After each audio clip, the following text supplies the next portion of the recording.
کئی سال پہلے میں نے آپ کو یہ بات بتائی تھی کہ رسول خدا جب ایک جگہ سے گزر رہے تھے تو نبی نے کیا دیکھا؟ عرب کے بڑے بڑے بہادر بڑے بڑے پتھر اٹھا رہے ہیں۔ کسی نے کہا یا رسول اللہ یہ بڑے بہادر ہیں، نبی نے فرمایا ان سے بڑا کوئی بزدل نہیں۔ کیوں یا رسول اللہ؟ کا پتھر کا وزن کتنا ہے؟ 50 کلو، 40 کلو، 60 کلو۔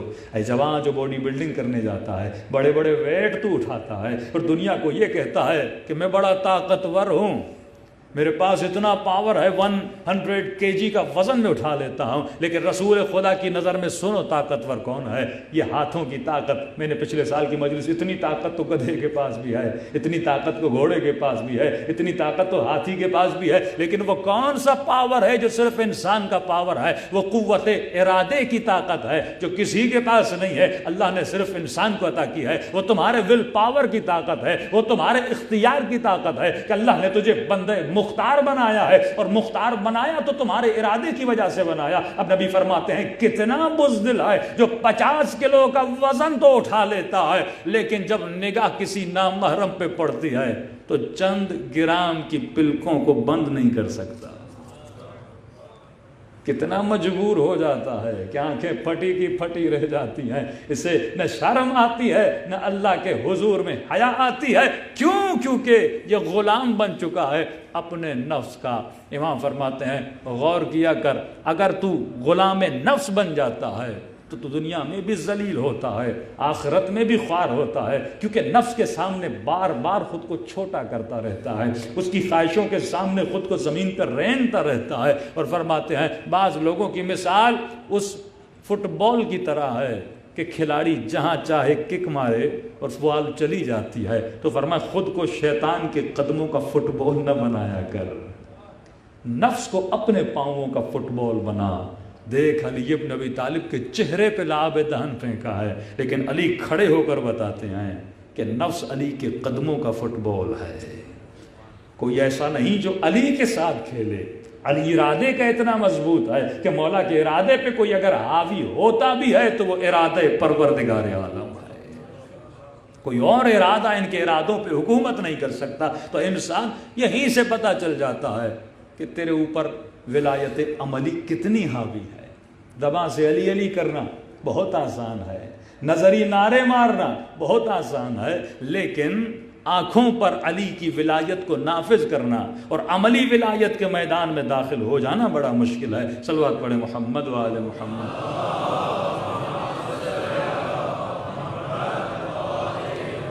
وعجل فرجهم۔ تو آج جو جوانوں کے سامنے ہے، ایک موبائل ہے مثلا، ایک ٹی وی ہے، انٹرنیٹ ہے، تو اس میں ہزاروں قسم کے شیطانی گمراہ کرنے والے حربے ہیں۔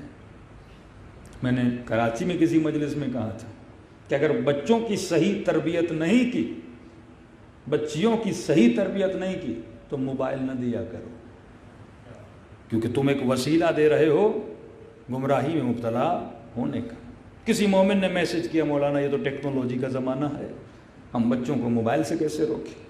تو آپ کے بیان سے یہ تاثر مل رہا ہے کہ آپ ٹیکنالوجی کے اینٹی ہیں۔ ہاں، میں نے کہا ٹیکنالوجی کی مخالفت کسی نے نہیں کی۔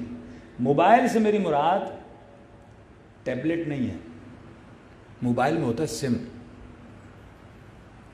ہر اس چیز سے اپنے بچے اور بچی کو بچاؤ جس میں کوئی ایسا سوراخ پیدا ہو جائے کہ جس میں کوئی نامحرم داخل ہو جائے۔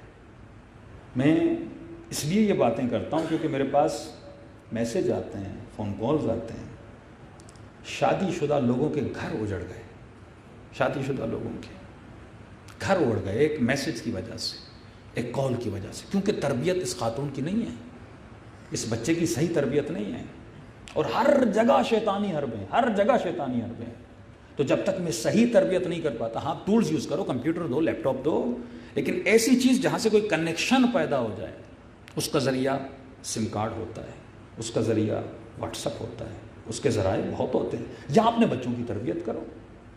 یہ جو پرائیویسی کا کانسیپٹ ہے نا، ویسٹرن کانسیپٹ، کہ باپ اگر بچے کے کمرے میں بھی جائے نوک نوک کر کے جائے، اور اگر ایسے چلا جائے تو بابا آپ نے میری پرائیویسی خراب کر دی، میری اجازت کے بغیر آپ نے میرا لیپ ٹاپ کیسے کھولا؟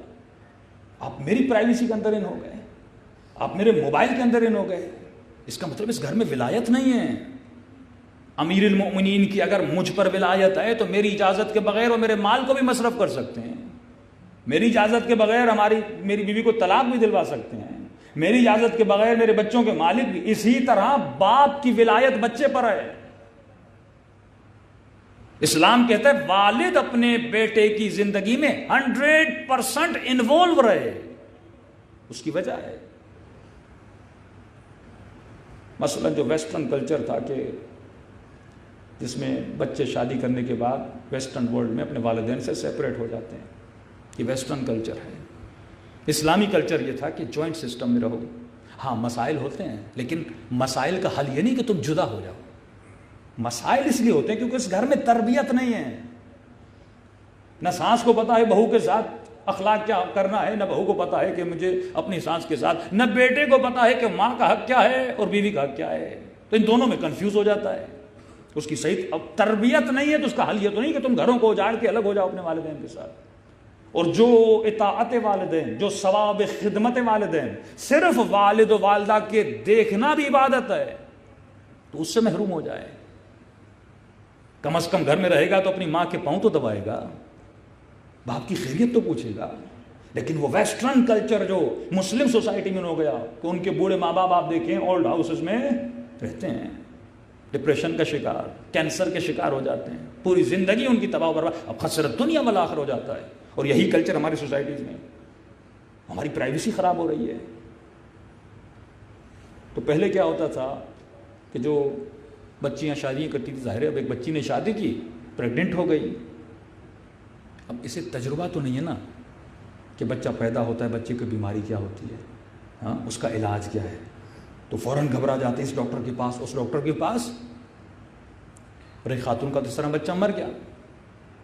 لیکن وہ خاتون جو اپنی سانس کے ساتھ رہتی ہے یا اپنی بوڑھی ماں کے ساتھ ہوتی ہے, تو ان بوڑھی ماؤں کو, دادیوں کو تجربہ ہوتا ہے, ایکسپیرینس ہوتا ہے کہ بچے بیمار ہوتے ہیں تو بچے کے لیے کیا کرنا ہے. ہاں ٹوٹکے ان کو آتے ہیں تو بچے بچ جاتے ہیں جو ان گھروں میں رہتے ہیں. دوسرا جو مرد اور بیوی بھی جاب پہ لگ گئے تو بچے کو سنبھالے کون. پہلے تو یہ تھا کہ دادی سنبھال لیتی تھی, پھپھو سنبھال لیتی تھی, خالہ سنبھال لیتی تھی. تو اسلام کا جتنا نظام ہو اکنومیکلی بھی آپ کے فائدے میں, اخلاقاً بھی آپ کے فائدے میں, آپ کی زندگی میں اس میں سکون بھی آتا ہے, پیس بھی آتا ہے. لیکن یہ جو کانسیپٹ ہے کہ میں نے کہا کہ والد میرے کمرے میں داخل نہ ہو جائے, میری پرائیویسی ہے, میری موبائل میں داخل نہ ہو جائے, میرے لیپ ٹاپ کو چیک نہ کرے, مجھ سے پوچھے بھی نہیں کہ تم کس کس کے ساتھ گھومنے گئے تھے, میری پرائیویسی ہے, میری لائف ہے.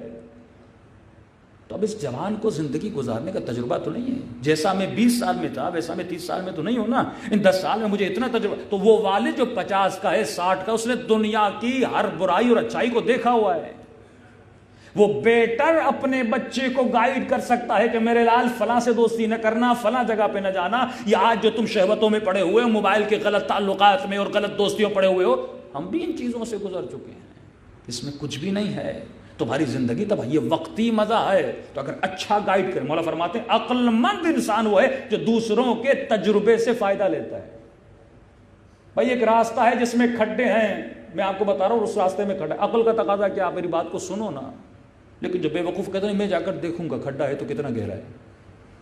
بھائی دیکھنے سے کیا ہوگا, تمہاری زندگی تباہ و برباد ہو جائے گی. تو اگر والد اور والدہ اس بیٹی اور بیٹے کی زندگی میں انوالو نہ ہو تو ان کی زندگیاں تباہ و برباد ہو جاتی ہیں. جو ہم نے آزادی کے نام پہ, فریڈم کے نام پہ اپنے بچوں کو چھوٹ دی ہوئی ہے, تو ان بچوں کی دنیا بھی تباہ ہوتی ہے, ان بچوں کی آخرت. اور ان بچوں کو سمجھائیے, ڈانٹیے مت.